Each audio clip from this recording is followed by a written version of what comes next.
Okay. All right, how's everyone doing? I'm doing okay. Okay, everyone's managing the situation. Okay, there is a chat box. And I am going to put the student book into the chat box. It's not clear. That's not clear. You can't hear me? I can hear you now. Okay, very good. So there is a chat box. On your screen, you'll find a chat box. In the chat box, I am putting in the file that you will need to follow along the text for the course, for the class, okay? If you have any questions, you'll write it in the chat box. Give it a second, it's still loading in the chat box. If you have any questions, you'll write the question in the chat box and I'll be able to answer it. This way will be easier because obviously it's difficult when we're online to do this, in a typical way. So we got to work with what we have available at our fingertips, literally at our fingertips.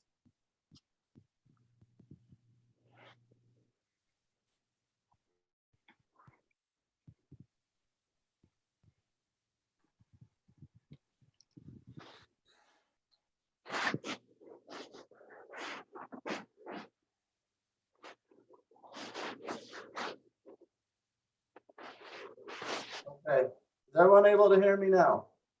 Yes. Okay, so please go on your screen, you'll see a chat box.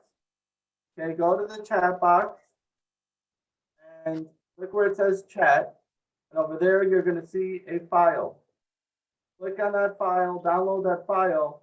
That's all you'll be using to follow along with the class. Okay, is everyone with me on this?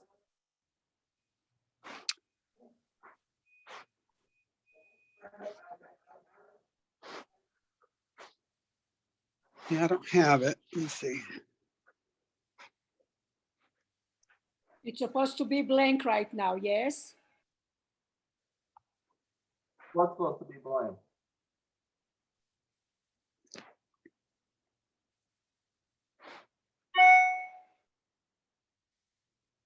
Do you see the file in the chat box? Does everyone see that?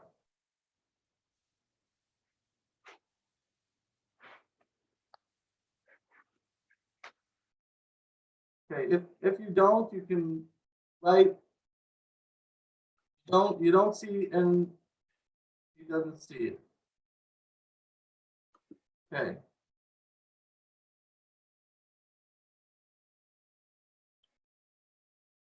I don't know, it's supposed to be there. Let me see if I can send it directly to you. Try and send this again. Hey, Rabbi, the PDF is showing up now. Okay, you are seeing the PDF? All right. Yes, I am. Okay. Ronan, are you seeing the PDF now?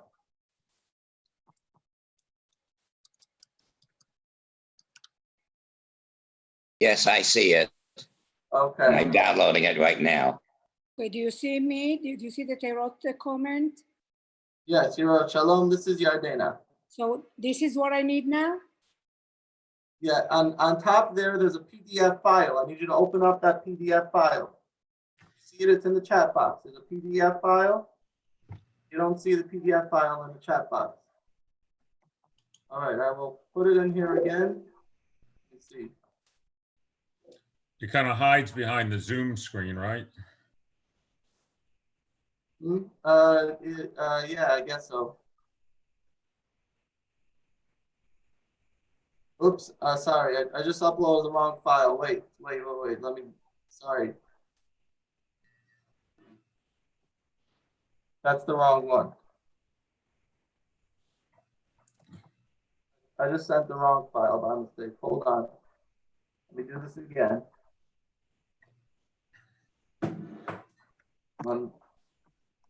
Are we supposed to be looking at the one that says mouth to mouth?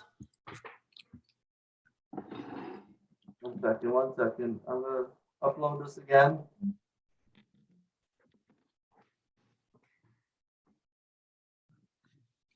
One that says JDSBL1. I'm uploading it again for those who didn't get it. JDSBL1, not the days to celebrate. That's a mistake. Hold on, I'm uploading it again. I apologize. I don't have the best internet, and that's because we simply cannot get a better internet where I am located. So that's still mouth to mouth. I think you've got the file identified incorrectly. I'm uploading a file again. The JDSB. One second. It's not uploaded yet.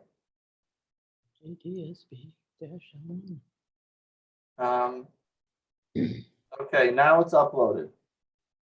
You see it says JDSBL1. Okay, you got it. And Yes. where it's supposed to be? JD, you see it now? I put the file again. JDSBL1. Rabbi, I teach Yes. on Zoom every day. Where it's supposed to be? The chat box on the bottom. Press chat. In the Yes. bottom, I have reaction, record, chat. Chat. So click chat. So it's open already. That's why I said shalom. Yes. So in there, there's a file for you to download.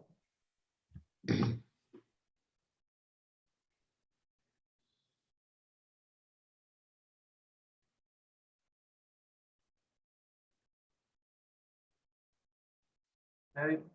Hope everyone sees it. I want to get Okay. started. If everybody has it, I'm ready to listen and I'm good to go. That's, Yes, it says mouth to mouth is what it says. You see the file that says mouth to mouth? no. Yes. You don't have it either. You open up the chat box. No, my checkbox is open. You don't see it there. Go ahead, you're good. I'm listening. Okay. I'll get started. I'm not sure what else to do. All right.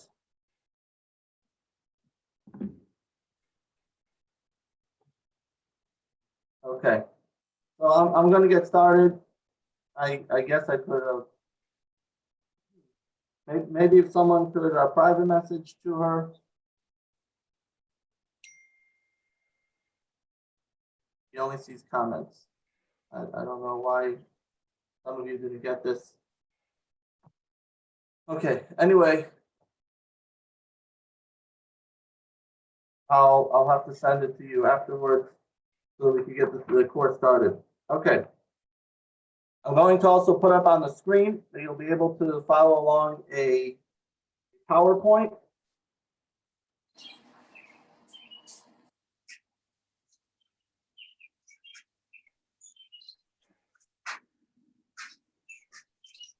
All right, I'm going to mute everyone. If you have any questions, just put it in the chat box, or there's a thing to raise your hand.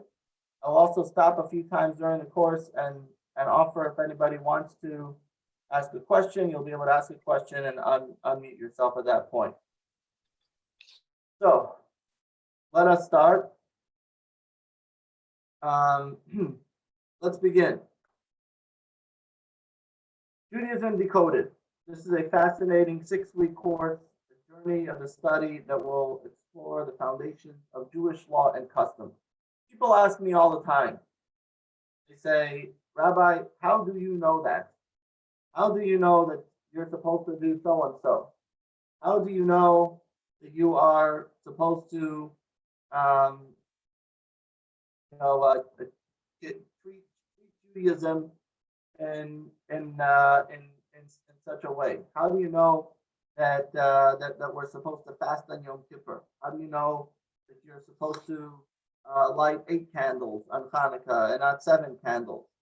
How do you know that the prayers are supposed to be this way and not that way?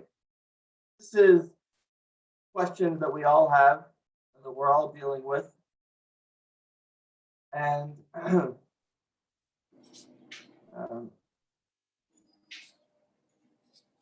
okay, this up.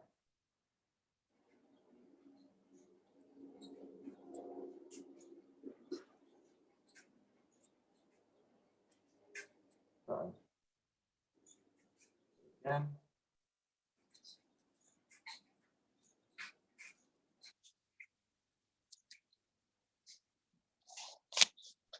One more time.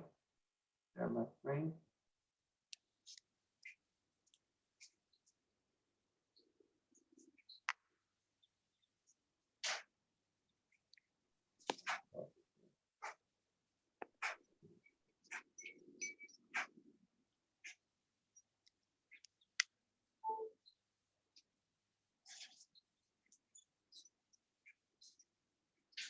Hold on, I'm trying to get this up. Okay. There we go again.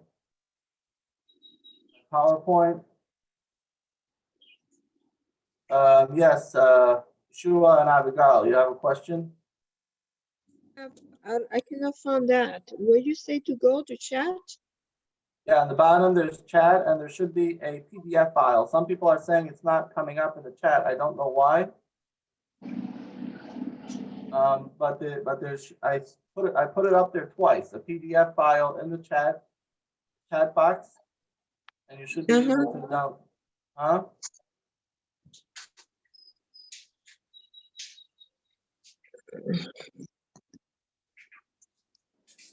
You don't see it either? No, but It it's says, okay. okay, Now I can see it. Now I can see it. yeah, okay, it's there. It's Okay. there. All right, Jean, you still couldn't find it? Yeah, I got it. Judaism Okay. Decoded, yeah. Okay, you got it, okay.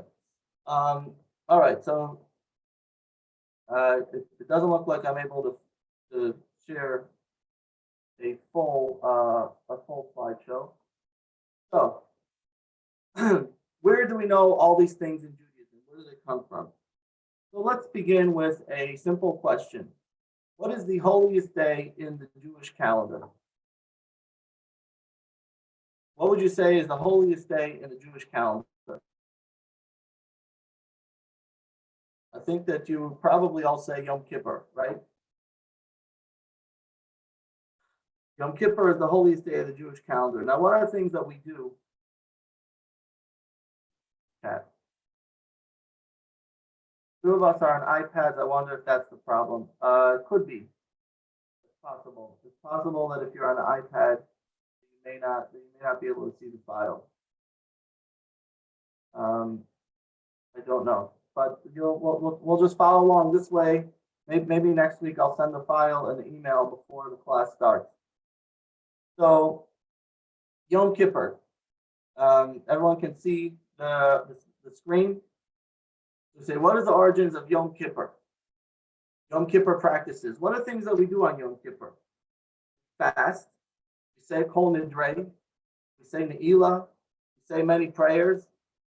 Yet, if we look in the Torah, we don't see anything in the Torah that tells us to do that. So they say the story that on Yom Kippur was late morning and Aaron was in the synagogue and he's not feeling good. And he says, Rabbi, I really, really need your help. I must have a drink of water. The rabbi says, how could you have a drink of water? You can't drink water. He says, yeah, but I really need it. It's a matter of life and death. The rabbi says, it's a matter of life and death. If it's a matter of life and death, then you're allowed to have a drink of water on Yom Kippur, but only a little bit. He says, okay, thank you so much, Rabbi. Drinks the water and he says, phew, I feel better. That's the last time that I'll be eating salty herring for breakfast on Yom Kippur. So where do these ideas come from of things such as on Yom Kippur, what we're allowed to do, what we're not allowed to do? Where does it come from? So what it says in the Torah uses a term. It says, and it shall be, and you see this in your text number 1. It shall be as an eternal statute for you in the 7th month, on the 10th of the month. You shall afflict yourself, and you shall not do any work, neither the native nor the proselyte who dwells among you. So the Torah says that in the 7th month you shall afflict yourself. And we take the word afflict to mean, which in the Hebrew word is ana, that afflicting means to fast. That's the way we take the assumption that afflicting means to fast. Okay. So if we take a look in other places in the Torah, for example, where God tells to Abraham, "You shall surely know that your seed will be strangers in a land not theirs. They will enslave them and oppress them," which says the word vi'inu. The exact same word, the exact same Hebrew word is ona, but it uses the word vi'inu. And over there it means oppress. Take, for example, Genesis 31:50, the same exact root word, where Laban is speaking to his son-in-law Jacob, and he says, "If you afflict my daughters, ta'anet," which it means to hurt them or to pain them. Take the same word, story of Dinah and Shechem in Genesis 34:2. Shechem saw her, he took her, lay with her, and violated her. Vayaneha, again, the same root word. But over here it means violating rather than meaning afflicting. Torah says, "You shall not oppress the orphan." Exodus 22, "You shall not oppress the orphan." So what we see over here is that the word aneh, which is the Hebrew word where we learn to afflict, which is translated in Hebrew for Yom Kippur, to fast, actually has many other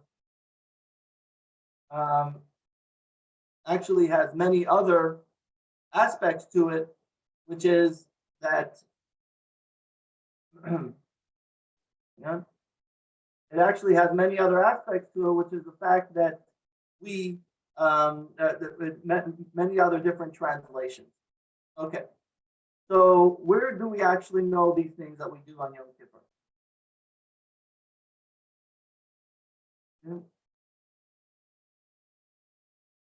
Okay, so where do we actually know these things? The Torah tells us a story. A story, Maisa, it's also in text number 2. A non-Jew came to Shammai and he asked him, "How many Torahs do you have?" Shammai replied, 2, the written Torah and the oral Torah. Said the man, "Regarding the written, I trust you, but regarding the oral, I do not trust you. Convert me on condition that you will teach me just the written Torah." This is what he is telling Shammai. Okay, as we all know, Shammai always had more difficulty with following these type of requests. So Shammai threw him out. So this is a sincere convert. The person who quite obviously understood the value and the depth of Torah. He perceived the meaningfulness of mitzvot, and yet he believed deeply that the written Torah was given to God, but he didn't believe in anything else about that Torah. So let me ask you, why is the Bible alone insufficient? What do you think? Why would we say that the Bible alone is not sufficient? Maybe the Bible itself is enough. Maybe the things in the Torah itself is enough. Who says that just what it says in the written biblical Torah is not enough? Who is the author of the oral Torah? If it's work of the ancient rabbis, is irrelevant to modern times. Weren't their ideas shaped by the knowledge and circumstances of their time? And maybe it's not relevant today. Isn't the oral Torah filled with debates, which leaves us with unclear guidance and the impression that there could be many different opinions in what to do? So, who says that this is actually the way it's meant to be? Who says that this is actually the Torah the way we have it? Don't the debates in the oral Torah indicate that it's not divine? After all, how can there be multiple opinions in a God-given system? And do we have the original message? Is it possible for the oral Torah to be passed down accurately for so many years based on everything that we have? So based on this, Shammai refused to. So we see that Shammai refused to convert him. But over here, we're going to explain this and talk about that it's actually very important to have the oral Torah and to know where it comes from. it would be inaccurate to assume that the oral Torah is only relevant to so-called Orthodox Jews. Actually, the oral Torah affects every single part of Judaism, regardless of whether you consider yourself an Orthodox Jew or a Reformed Jew or a conservative Jew. Every part of the Torah is relevant. How do I know that? Very simple, of why the so-called oral Torah is very relevant. Now let's take a look at what we have.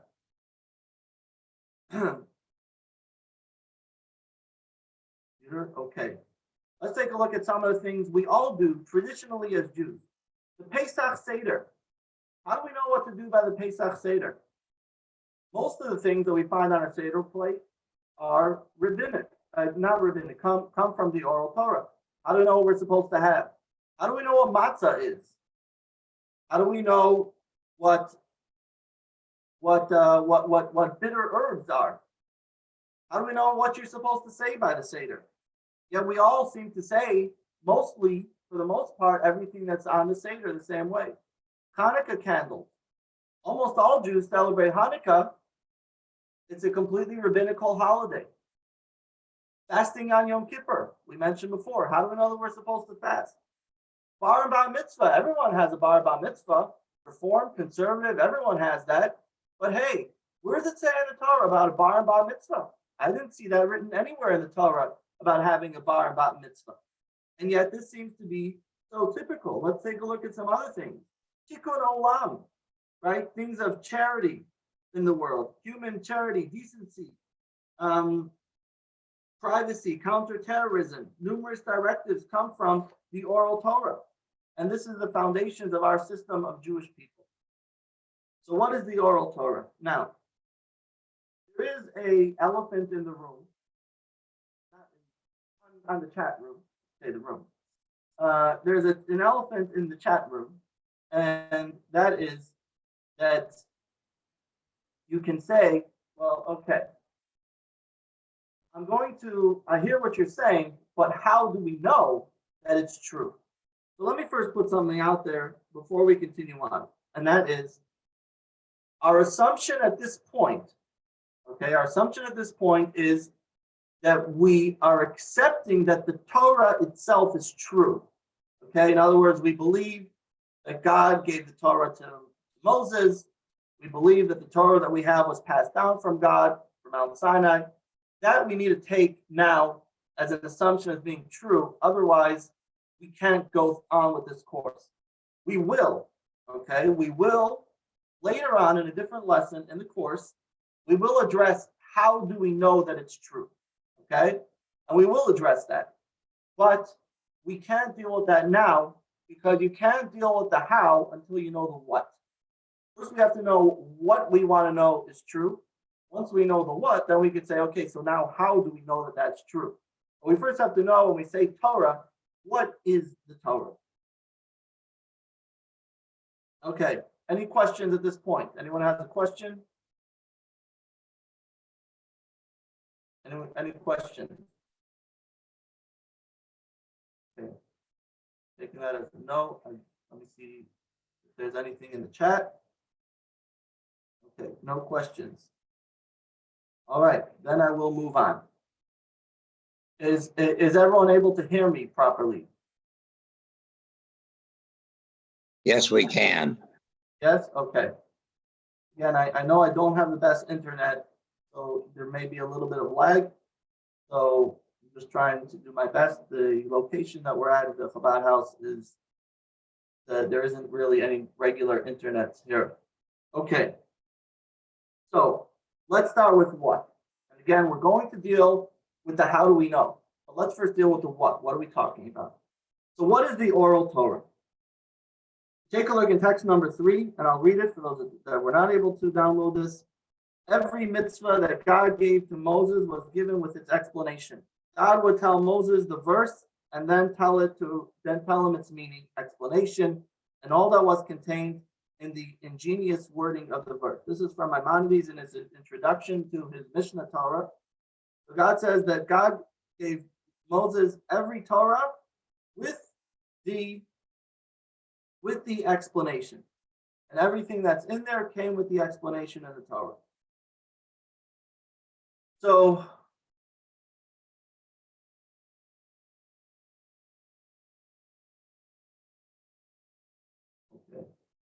okay, hey, now I'm able to get this.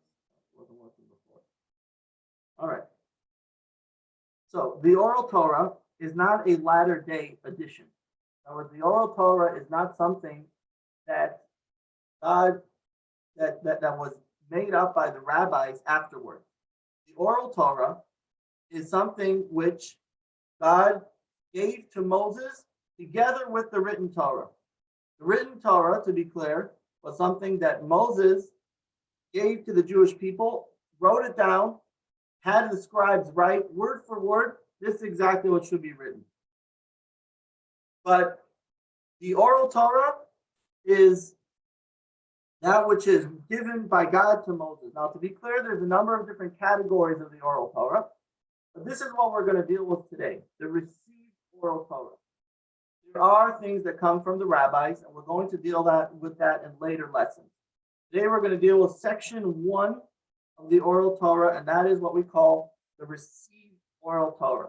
That is the God-given explanations for each of the commandments. God gave a commandment. How do we know how to do it? In lesson 2, just so you know, in lesson 2, we're going to talk about the derived Torah, which means things that are learned out from words in the Torah. In lesson 3, we're going to talk about the legislated, customary parts of the Torah. But for now, we're going to talk about the received Torah.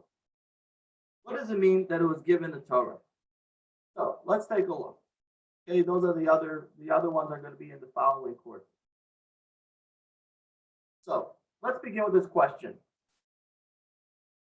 Why do we need the oral Torah? Why does the Torah require an explanation to go along with it? Why couldn't God just give the Torah the way it is and tell exactly the way it is? And we're going to soon see how we see this in certain things that in certain ways that the Torah is written. But why couldn't God just write it down and everything should be very, very clear in the text exactly what to do? But that's not the way. Let's go back to the convert. So we said that the convert came to Shammai and said, "Can you convert me on condition that I only have to study the Torah, not the oral Torah?" So Shammai kicked him out. So what do? As we know, some of these typical stories in the Talmud, if Shammai can't answer it, who do you go to? You go to Hillel. So they went to Hillel. And what did Hillel say? He says, "Sure, I'll teach you the Torah. I'll teach you the written Torah. But listen to what I have to say." So he says, "First, I need to teach you the letters." Okay, shouldn't we assume that whatever God wanted to tell us should be included in the Bible? So he went to Hillel and he said, "This is what I'm going to teach you. I'm going to teach you the letters." Okay? So he went and he taught him like this. That these are the letters of the Torah. Aleph makes the letter A. Bet makes the sound Ba. Bet makes the sound V. Gimel makes the sound G. Dalet makes the sound Da. A makes the sound Ha. Vav, Zayin, and so on. He taught him all the letters in the Torah. Okay, very good. He understood it. Hillel says, "Come tomorrow for the next lesson." So he comes the next day, and Hillel says, "Nope, everything that I told you yesterday was wrong. The Aleph actually makes a tap sound. The Bet makes a Sha sound, like the Shin. The Vet makes a Sin sound, the Sin sound. The Gimel makes a Resh sound. Dalet makes a Kuf sound, and so on and so forth." And he showed him the alphabet all backwards. He says, "I don't know what's going on." You know, they say there's a Coca-Cola salesman that he was going to Israel. He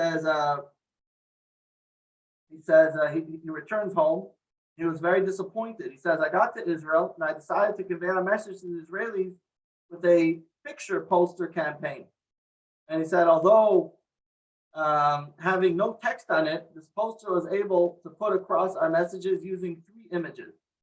The first one showed a man lying hot in the desert sand, totally exhausted. The middle picture was a man drinking Coca-Cola.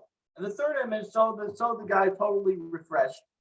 So he says, okay, great. So what went wrong? He says, I didn't realize that in Hebrew, they read from right to left, not from left to right. So the that's right.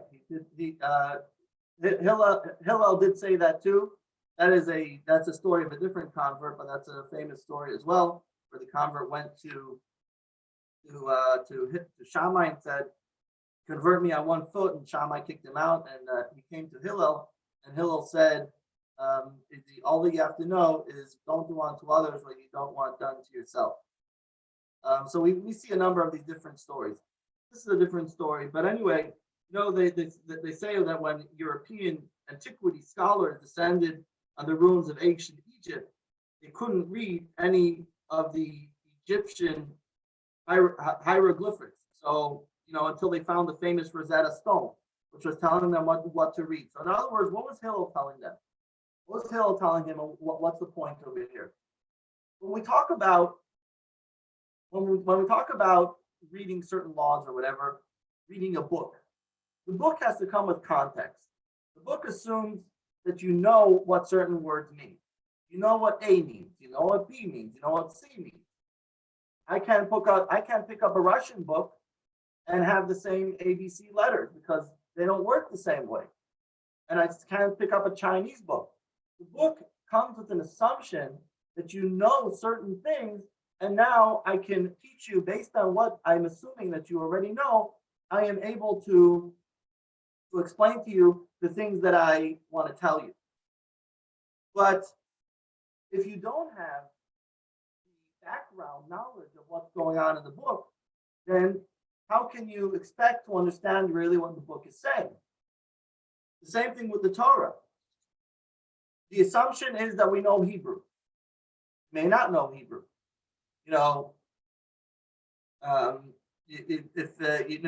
Sometimes I read certain translations of the Torah, especially from other religions, and sometimes they're so off in what it's saying. It's such a different message than what the Hebrew is actually saying. It has to come with the assumption that you understand Hebrew, that you know what's being read, you know the background of where it's coming, and then you can go and read the book. Everything in life is like this. Everything has to come with a certain context. And so this is what Hillel is telling him. You want to trust me that Aleph means Aleph and Bet means Bet and Bet means Bet? Who says maybe Aleph is Tav? Maybe Dalet is Kuf? Who says Aleph is Aleph and Bet is Bet? You want to trust me that this is, that I'm telling you the right Torah? Who says that that's what it is? You need a context. You need someone to teach you and to show you this is what the Torah means. Moses had to show them this is the Torah. You have the words of the Torah. What does it mean? What's the context? Where does it come into? Okay, any questions so far? Now mute yourself if you have a question. Okay, so we'll continue on. Next, so that's the first thing with regards to the letters. Then you have another issue. Let's deal with the vowels.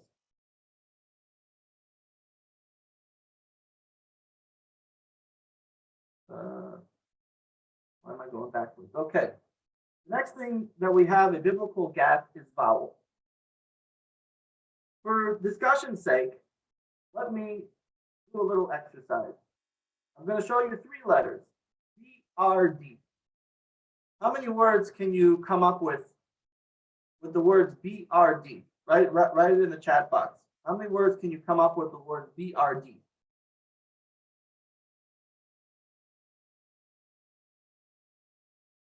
Anyone? Bird, board, bread, Right. breed, Bird, beer, board, right? What else? Breed, okay, what else? bride, Bride, okay. So, as we can see, there's many different combinations that you could have with a letter. Where would it be the difference? The difference would be the vowels. Now, in English, the vowels are actually letters, right? you have the consonants and then you have vowel letters. In Hebrew, vowels are symbols that go under letters, right? There's different symbols. You have a line, you have the kamas, the patach, you have different letters that make make vowels. So the Torah, as some of you may know, so you have board, you have breed, you have abroad, you have beard. So the Torah, this is the picture of a Torah scroll. Then you guys have seen a Torah scroll. A Torah scroll does not have any vowels. And you can say, well, so just put vowels. I don't know if you know, if any of you read Hebrew. I'm sure Yardena probably could read Hebrew, I'm assuming. If anybody could read Hebrew, you probably don't need vowels to read an article, let's say, in an Israeli newspaper, if you're someone who knows and understands Hebrew. Because you know a context. But if you don't know the context, then the Hebrew could be a problem. Now the Torah is written without vowels. We don't know what the vowel goes under that word, then how do you know what the proper word is? So if the Torah is written this way, the Chumash is written properly with vowels. The vowels were passed down with Moses, saying this is how you read the actual word. This is the symbol. Now I'll give you an example of where this could be a problem, where it could change the entire text of the verse. This is a very famous one. Lo tevashel gidi achalev imo. You shall not cook a kid in its mother's chalev. Chalev is translated as milk. But is the word actually chalev? Maybe it could be written like, maybe it could read this word. This word, bachalev, you shall not cook a kid, a goat, in its mother's something. Okay? Bachalev could be read chalev imo. You know what the word chalev means in Hebrew? It means fat. Maybe it means that you're not allowed to cook a kid in its mother's fat. Who says it means in its mother's milk? Okay? Bachalev imo means its mother's milk, but it could be read differently. So how do you know that the proper word is milk? Maybe the word shouldn't be cooked in its mother's fat, right? So we can't have a Torah that is only based on the word that we see when it could be completely different. So this is the second problem. So we have two issues. Number one, the letters. How do we know what the letters mean? Number two, the vowels. How do we know what the vowels are? And then the third problem is the punctuation. That's the third problem. Punctuation is another biblical gap. Again, in the Torah, there's no punctuation. There's no periods, there's no commas. You know, many of you know, if you come to shul here, I read the Torah. It takes many, many years to be able to read the Torah, to know not only how to read the right words, but to know where each verse stops. What are the tunes? What are the sounds of the words? I'll give you an example. Let's give you a sentence. The sentence said, "Woman without her man is nothing." Kind of ruined it. Now, you have two ways of reading this. If I was just to say, "Woman without her man is nothing," then most people will probably say that's very insulting to women. But now let's read it. "Woman without her man is nothing." That's very insulting. But what if I say, "Woman without her man is nothing"? Okay? So if I was to read the first sentence with the punctuation that way, likely you probably would not have liked that very much. But in the second sentence, hey, that's a very nice thing to say about women, right? Without her, man is nothing. Okay? So it's all about how you're going to read the punctuation.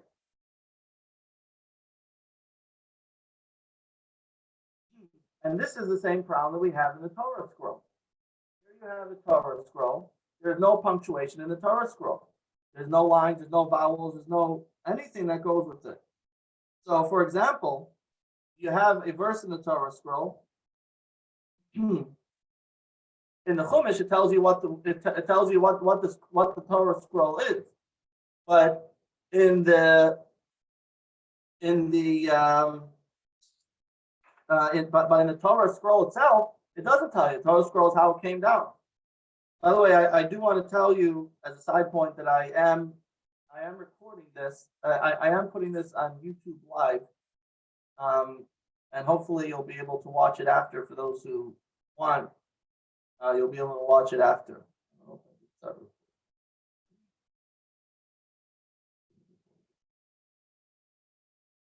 Okay.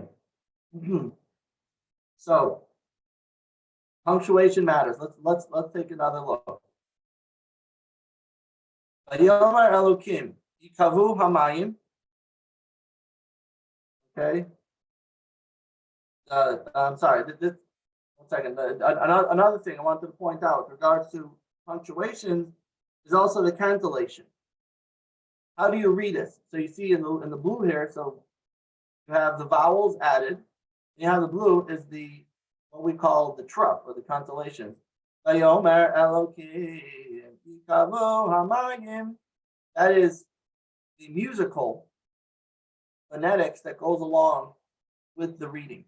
When anybody reads the Torah, the most difficult thing for a bar mitzvah kid is to learn how to actually sing the song that goes along with it. That's another thing that Moses gave, teaching how to sing it. With regards to punctuation, I'm going to show you a word. V'amenorah. This is a Hebrew verse. V'amenorah arba'a gviyim shukadim kaftoreh u'pracheha. God tells Moses about how to make the menorah. Okay, and he says that the menorah should have a design. A design mishukadim. Mishukadim means a almond-like design, like little shaped almonds. The problem is like this. The Torah reads about menorah, and on the menorah, arba'a gviyim, you shall have 4 cups, mishukadim, almond, kaftoreh u'pracheha. It's buttons and it's flowers. So the problem is, where do you put the punctuation? What is supposed to be decorated with these almond-like shapes? Depends where you put it. The knobs and the flowers, if you write Avamnara Arba'a Gviyim, comma, Shukadim Kaftarel Pracheha, then it shall be decorated like almonds, the flowers, and the buttons. But if you put the punctuation over here, Avamnara Arba'a Gviyim Shukadim Kaftareha Ufracheha, okay, goblets, the goblets, the knobs and the flowers. If you say that it should be Vamnara Arba'a Gviyim Shukadim, you shall have 4 goblets which are designed. Kaftareha, the knobs and the flowers. So depending where, back for a second, sorry, okay, whatever.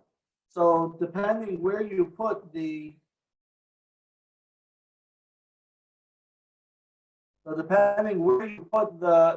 comma, that is how we'll know what's supposed to be decorated. But if that's not taught, then what are we supposed to do? Okay. And then finally, so we talked about a number of things. Number 1, we talked about that you have an issue with the letters, right? Number 2, we talked about you have an issue with the vowels. Number 3, we talked about you have an issue with the punctuation. Number 4, we talked about you have an issue with the cantillation. All these things have to be taught somewhere because it's not in the Torah itself. And finally, the biggest problem is the message. What exactly does the Torah want to tell you? Now here we have a famous verse, the Shema. Let's take something so simple as the Shema. We all read the Shema. We've all read the Shema. We know what it says. Okay, so let's see. What does it say in the Shema? Hear, O Israel, the Lord is your God, the Lord is one. Boom. Problem right there. I don't mean problem. But the Jewish people translate that verse, here, the Lord is your God, the Lord is one, to say that there is one God, which of course is what we believe. Now, take Hamdul, the other religion, they learn from here that this means the Trinity. What else does it say? You shall love the Lord your God with all your heart, with all your soul, with all your might.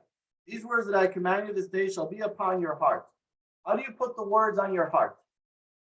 You shall teach them to your children and speak of them when you sit in your house, when you walk on the way, when you lie down, when you rise up. You shall bind them for a sign upon your hand. How do you bind the Shema on your hand? And they shall be for totafot between your eyes. Totafot is found one place. The word totafot found one place in the entire Torah, in the Shema. What does totafot even mean? And they shall be between your eyes. Totafot shall be between your eyes. What does that even mean? You shall inscribe them on your doorposts. Well, you're supposed to start writing on your doorposts and of your house and upon your gates. You're supposed to start writing on your gates. So what does this all mean? So this is the next problem.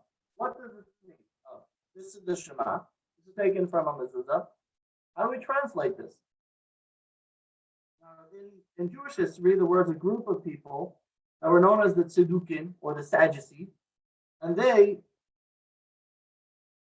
believed only in the written Torah. Eventually, they came to a group known as the Karaites. Okay, the post-Talmudic period, the Kuzari, Rabbi Yehuda Halevi addresses them, as I'm soon going to read, and they believe that we only have to follow the written Torah. Okay. Oh, so I'm sorry. For those of you who don't have the book, yeah, these words that I command you this day shall be upon your heart. What does that mean? Shall bind them for a sign upon your hand, and they shall be for a totafot between your eyes, and you shall inscribe them on the doorposts of your house and upon your gates. What do those texts actually mean? So Rabbi Yehuda Halevi, known as the Kuzari, was addressing these people known as the Karaites. So they said we should only follow the written Torah and not the oral Torah. He says to them like this. I'm going to read the text for those of you who don't have it. Again, for those of you who just signed on after the course, after we already started the lesson, in the chat box, there is a link to a PDF file that you can put on your computer. You can download on your computer and follow along the text. He says, in order to read and pronounce the text of the Torah, we require tradition. This is text number 7 for those following along. Again, in order to read and pronounce the letter of the Torah, we require traditions for the vowel signs, cancellations, divisions of sentences, and the spelling of certain words. Certainly, then, we require a tradition to comprehend the meaning of the text, which is a more difficult text. I want to ask the Karaites questions and hope they respond with satisfactory answers. What action must be taken to make an animal fit for consumption? What exactly does the Torah mean in Deuteronomy when it says we should slaughter the animal? Maybe it means simple puncturing of the animal or any type. Maybe you could shoot it the way it's done today. I would like to ask the Karaite to explain in Leviticus 3:17, which forbids the consumption of animal fat. How do one distinguish between forbidden fats and permitted fats? Considering that they connect in the intestine and stomach, which fats must be removed? It goes on to say, I desire a definition of the words, let no man go out of his place on Shabbos. Does place refer to one's house, courtyard, property, when one owns many adjoining courtyards, street, district, city, or suburbs of the city? The word place can refer to all of these, something else. I'd like to be shown how to define the prohibition of work on Shabbat. When the Torah just said you shouldn't do work. That which appears plain in the Torah is yet obscure, and much more so are the obscure passages because the oral supplement was relied upon. I want to be shown the details of circumcision, fringes on the tzitzis, the sukkah. Explain to me how to deal with laws that interfere with each other, such as circumcision or the paschal lamb with Shabbat, which must yield to which. There are many other such questions that I cannot enumerate in general, much less in detail. So here we have a text speaking to the Karaites that saying, they say, you only follow the written Torah. How are you going to deal with these? Made a blessing on this before. So they're saying, so the Karaites said that we cannot have any interpretation. So what do? They came along and they gave their own interpretation. For example, when it says that you shall bind them on your hand, they take the tefillin and they bind it on their head, and they put it between their eyes. Okay, well, that's your interpretation. Who says that that's what it means? And many other things where they have certain interpretations. We had as a side note, I don't want to get tracked here, but we had once a lesson in many aspects of Jewish history called Great Debates in Jewish History, also a fascinating course. And we talked about the Dead Sea Scrolls. I don't know if any of you were by that course. Ronan, I think you were by that course. And we talked about the Dead Sea Scrolls, and we talked about how we assumed that the people who wrote those scrolls were from these type of groups of people.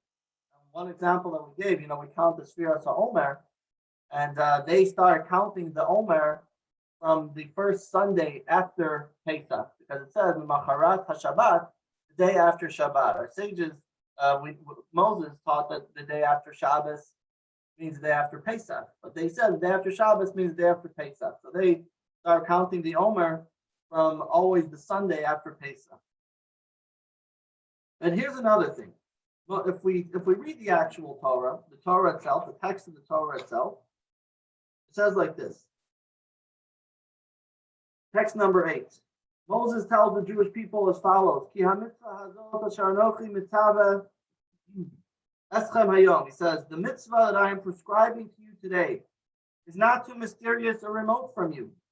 It's not in heaven so that you shall say, who shall go up to heaven and bring it to us so that we can hear and keep it. It's not over the sea so you shall say, who will cross the sea and get it for us so that we will be able to hear and keep it. It's something that is very close to you. It's in your mouth and in your heart so that you can keep it.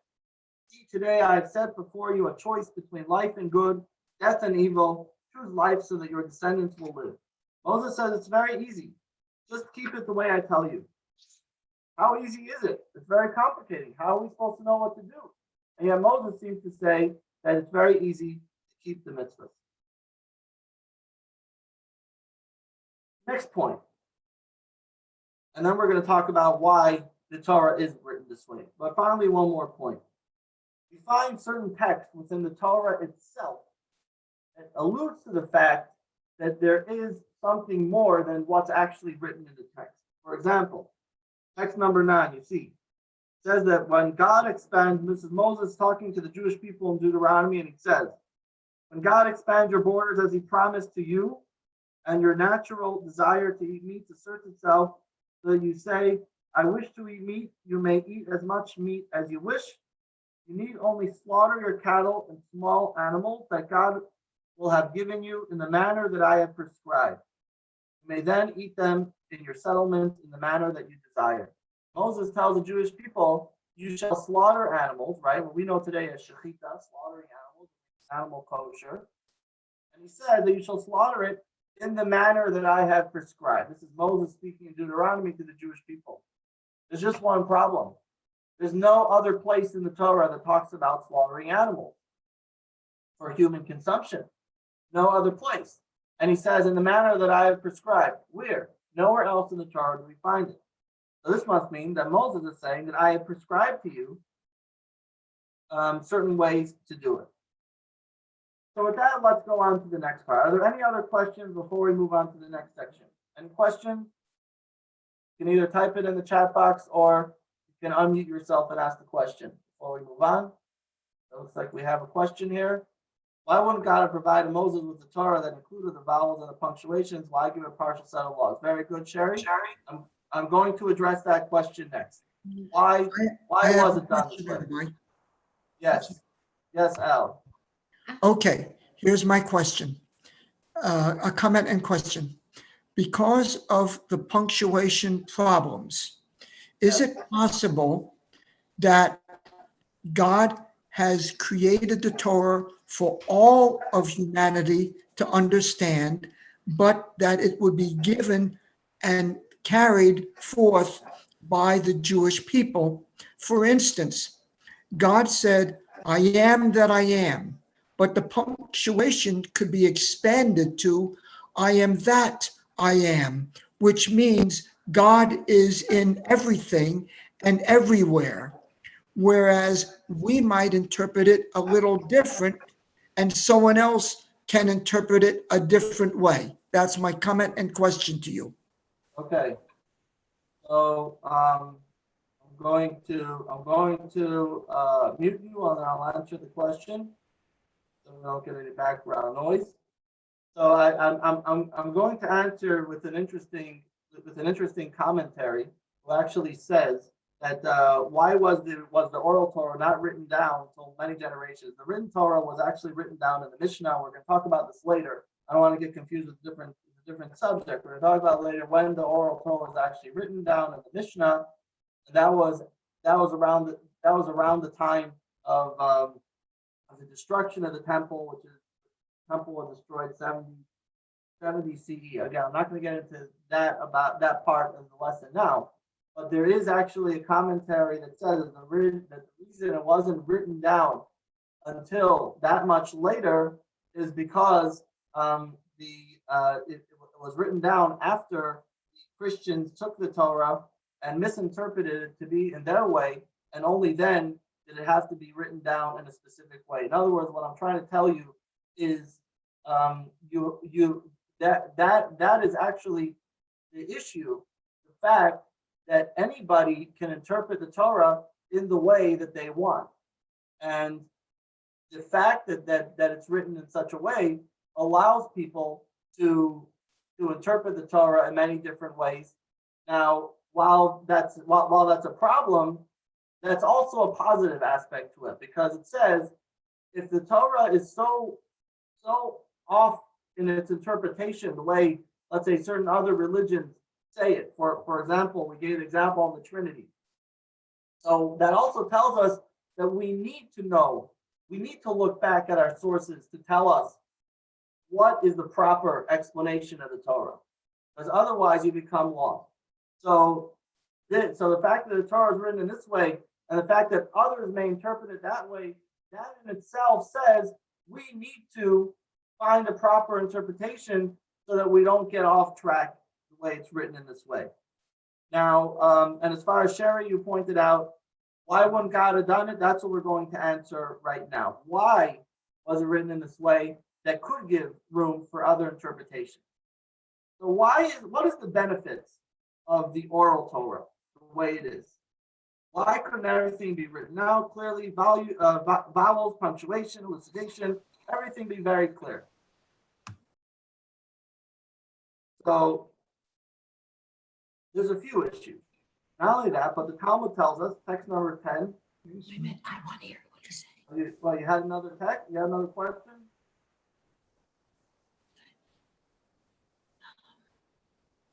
Okay. Al and Vivian, are you asking a question? Because you unmuted yourself. Oh, please. Okay. So the Talmud says like this: you are not you are not at liberty to speak the oral Torah from a text. God did not want that the oral Torah should be written in a text. Now, again, I'm going to make it clear. The oral Torah was eventually written down, but it wasn't written down until the 1st century. Okay, until around the year 70. We're going to talk about that later, when and why it was written down. But for the first 1,000 years, 1,500 years, the Torah was not written down. Why? Why was it not permitted to be written down? So what are some advantages of not writing down the Torah? So the first problem is ambiguity. You avoid ambiguity by not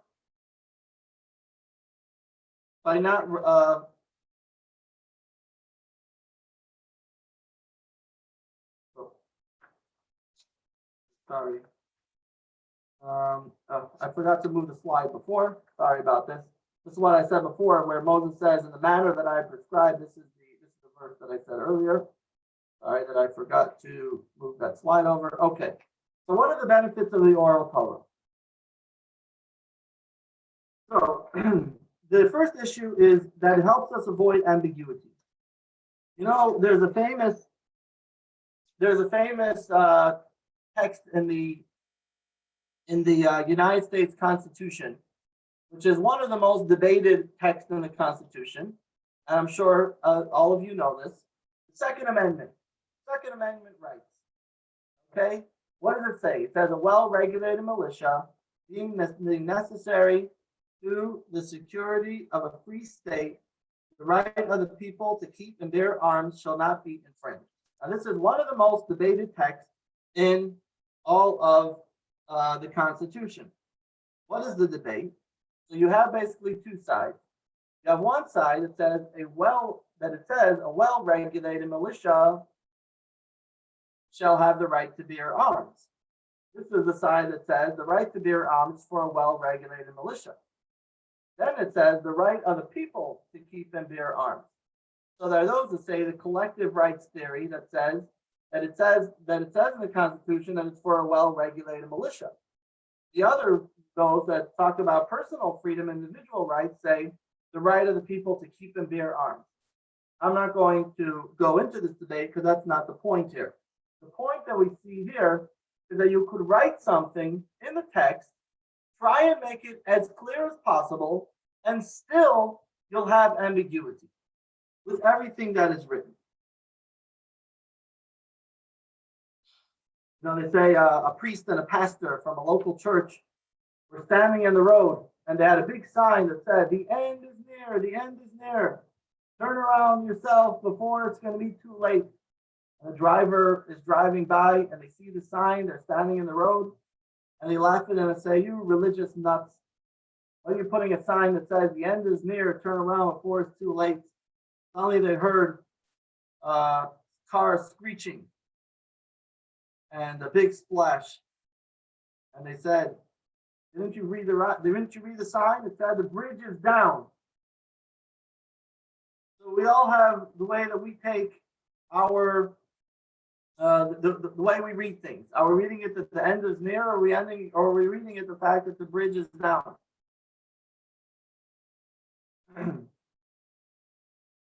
This is a very old English cookbook.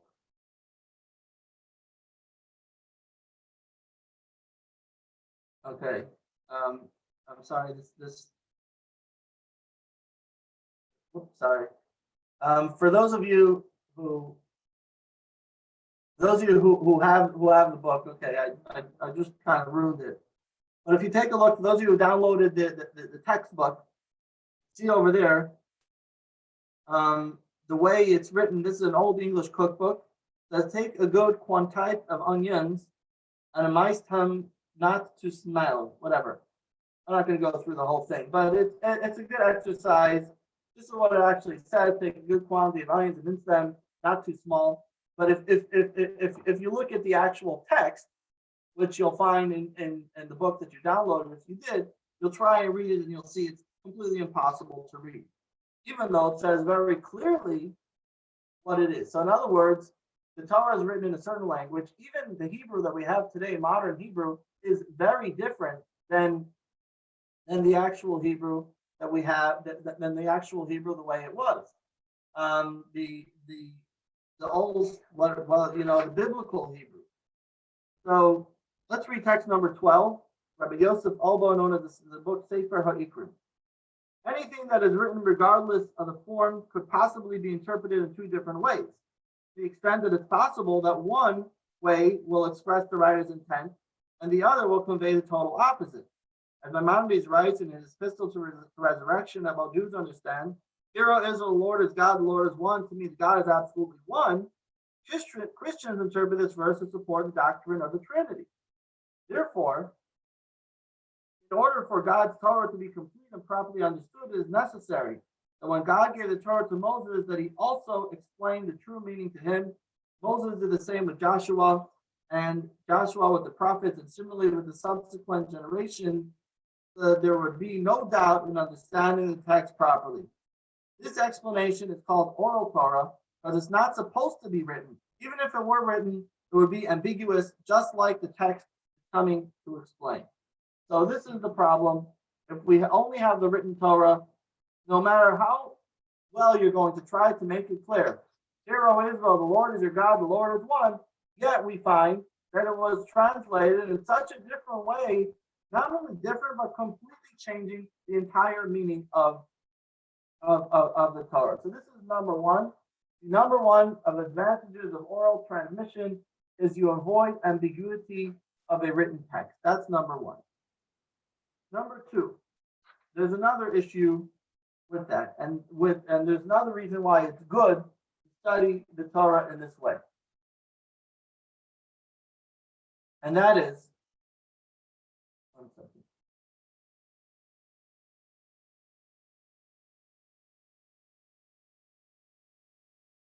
Okay. And what is the second reason? Second reason is that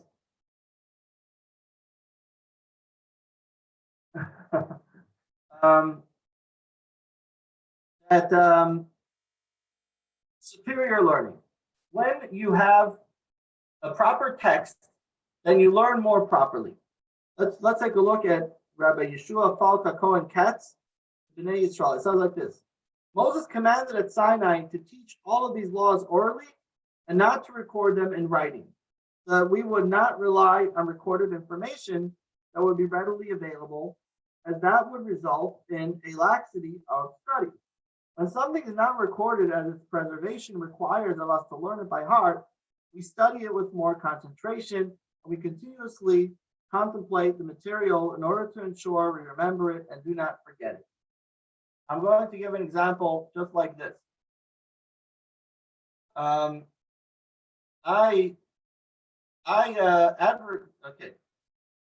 If I would say that I'm going to record a class and I'll put it on YouTube and you can watch the class at any time. So how many people are going to say, all right, I'll go watch it when I have time? But if I was to say that I'm teaching you the class and your only opportunity is going to be to hear it from me at this and this time, at this and this place. Otherwise, you're not going to be able to hear the class. Then much more people will want to come listen to the class. When you know that the only way you're going to understand what's being told is you have to go to a teacher who's going to explain it to you, then you're going to be much more you're going to be much more involved in it. You're going to listen to it. You're going to try and understand it. It's going to become much more valuable. So studying it is not only about just hearing the word being said. Because if Moses says, here's the book, here's your Torah, go and study it. Take it with you, go study it. How many people are going to really try and understand it? But if God says, if Moses says, I have a book for you. If you want to understand this book, you need to come to hear the way I'm going to explain it. Then people will be much more inspired to listen and to learn and to understand it. So the learning is going to be much more quality learning. This is the second point of the oral Torah that we're going to learn properly. Also, as we see in text number 14, that a person studying Torah in itself is a positive thing. Why? Because when we study Torah, we connect to God's wisdom. And just the fact of studying Torah itself is advantageous because that helps us connect with God. As I say in text 14, because it is the will and wisdom of God. And the event of a person's pleading this way and the other litigant pleading the other way, the verdict shall be such and such. Therefore, when we know and comprehend with our intellect this verdict, we have thus comprehended, grasped, and encompassed with our intellect the will and wisdom of God. And this is a wondrous union. By studying Torah, we actually are connecting to God's wisdom, something which there's no other way to get to appreciate God's wisdom but studying Torah. And if Moses was just to say, here's the book, go read it, without showing him, this is how you study Torah, this is how you have to learn Torah, this is how you get into it, this is how you study it. He's teaching him teaching you how to learn the Torah. And so this is not only to understand what it's saying, but also this brings about the connection with us and God when we study the Torah. And finally, the advantage number 3 is that you have a living model. That you're taught by a living model. And when you have someone who you have a teacher, he's not only telling you information, a teacher is also showing you. When you see someone, you're looking at their hand gestures, you're looking at their eye movements, you're looking at their mouth movements. They're showing you, this is how you do it. He's not only telling you, that Moses is presenting it before them. Look, this is how you have a pair of tefillin. This is how you have a mezuzah. This is how you have a Torah scroll. This is how you build a sukkah. Everything is presented before them. It's much more deeply and personally relevant to our everyday lives rather than just a theoretical or conceptual idea. And this could be, and that cannot be conveyed in ink and parchment. The fact of having a teacher, a living example, being there, breathing there, showing you what to do and how to do it. Now, we all know the story of broken telephone. You know, they say there's an elderly man that was hit by a car crossing the street and came to the doctor, and he comes out and he says, the doctor says I have a fluky. So he goes to his wife and he says, the doctor says I have a fluky. And she says, oh no, you have a fluky. She goes to the neighbor and says, you know what happened to my husband? He has a fluky. And she goes and tells her neighbor, oh, you got fluky. And she comes back and starts getting ideas. How do you treat a fluky? You could try chicken soup is very good for a fluky. You shall try vitamins. It's very good for a fluky. And she says, I don't understand what's going on. She calls up the doctor and says, what's the best way to treat a fluky? He says, treat a fluky? What are you talking about? I said to him, there's nothing wrong. I told him he got off lucky. So that's the story of the broken telephone. Okay? The broken telephone is the next problem. The oral Torah, things could change, right? This is the story of the broken telephone, the disadvantage of oral transmission.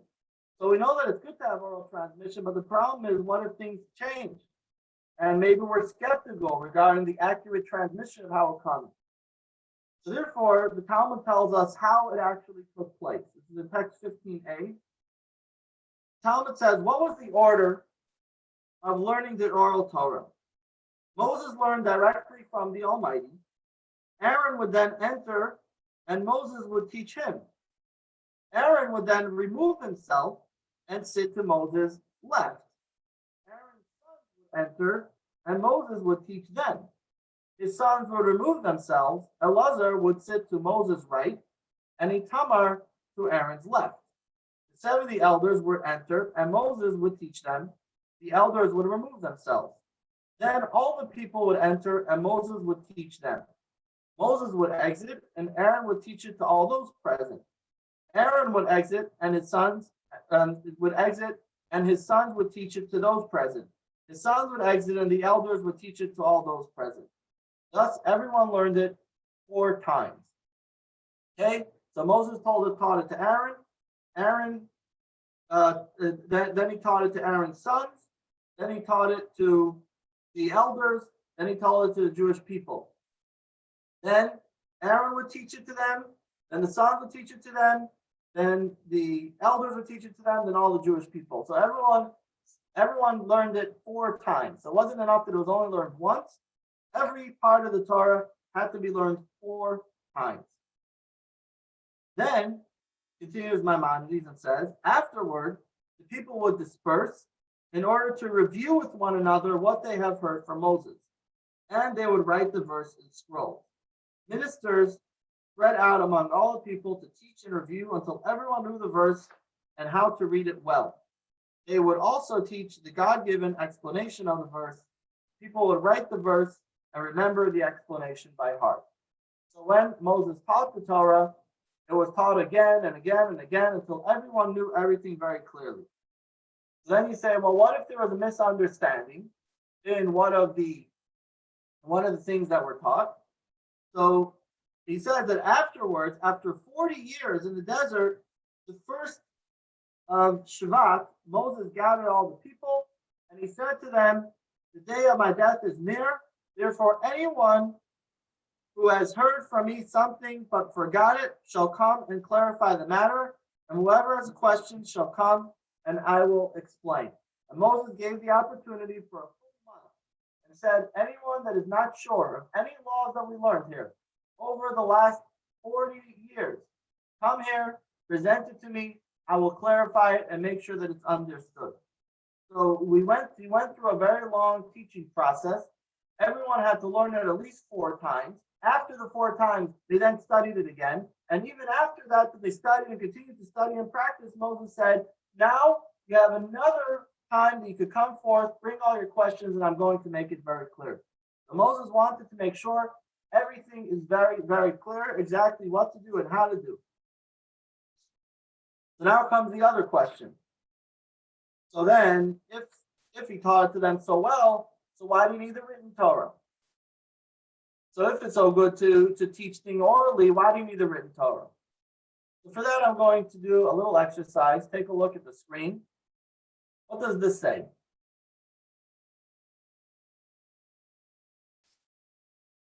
I'll tell you what it says. It says like this. The shy green lion had too much to drink and fell out of the window. Now, can you tell me what that says? The shy green lion had too much to drink and fell out of the window. Okay? Again, the shy green lion had too much to drink and fell out of the window. Now, can you repeat that sentence? The shy green lion had too much to drink and fell out of the window. Okay, what do we see from here? What we see from here is that you want to know something, you have to be taught what it means. But just to be taught what it means on its own orally is not enough, because you could forget it, you could misinterpret it, and you could lose the traction of what that means.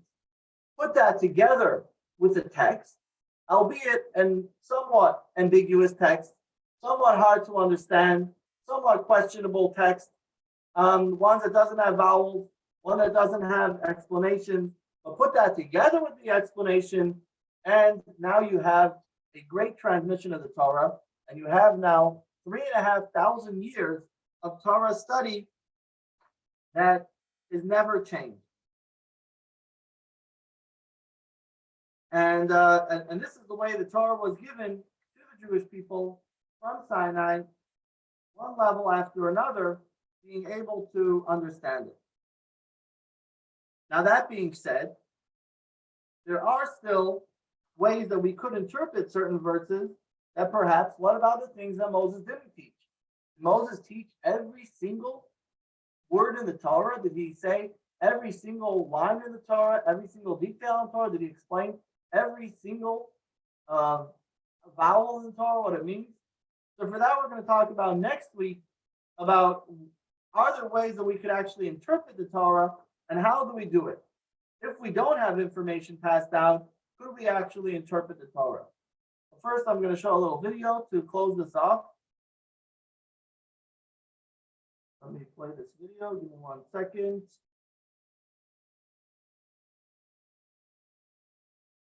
I have a question, Rabbi. Hold on. I'm first going to play a video and then I'll take questions, okay? Okay.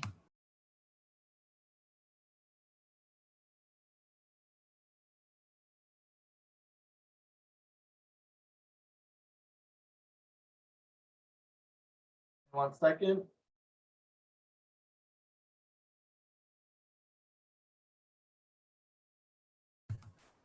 No, he can This hear is us. mute. No, that's mute. Hold on. Give me 1 second. I play this video. Doesn't seem to be playing. Okay, here we go. That means no, don't talk. They can't hear. Now he can hear. This is mute. No, that's when you speak. It should say speak, not mute. It should say speak now. Hey, look, there we are. Can I ask a question yet? No, he's. One second, not yet. I want to just play this video. For some reason, it's not starting. Okay, now it's starting. Now let me do this one more time. Hold on. Okay, here we go.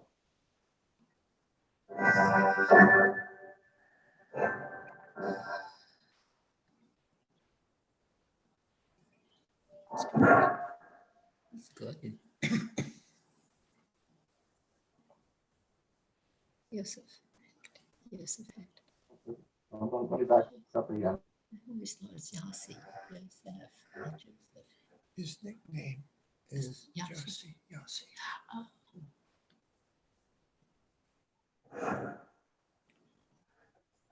Oh, see, he's doing something. Oh, see, now we can't even get on.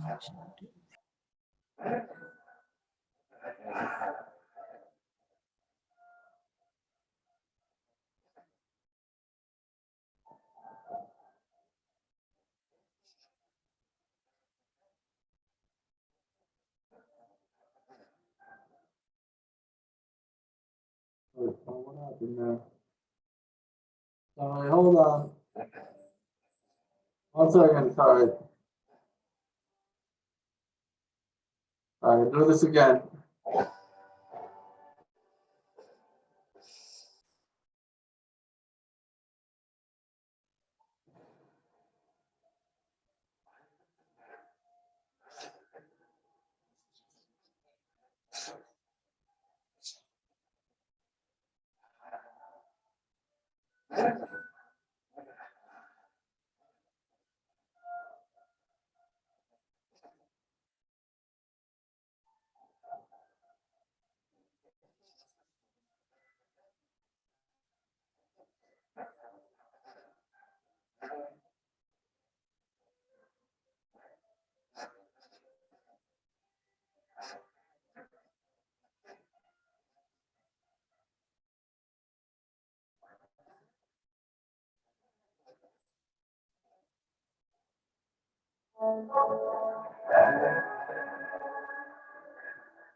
So one more video, the key points.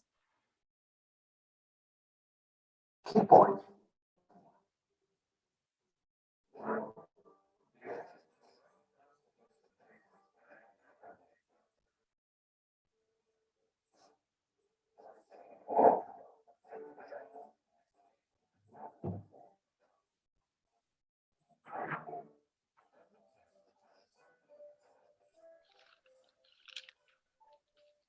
core.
I want to just say one more thing before we close.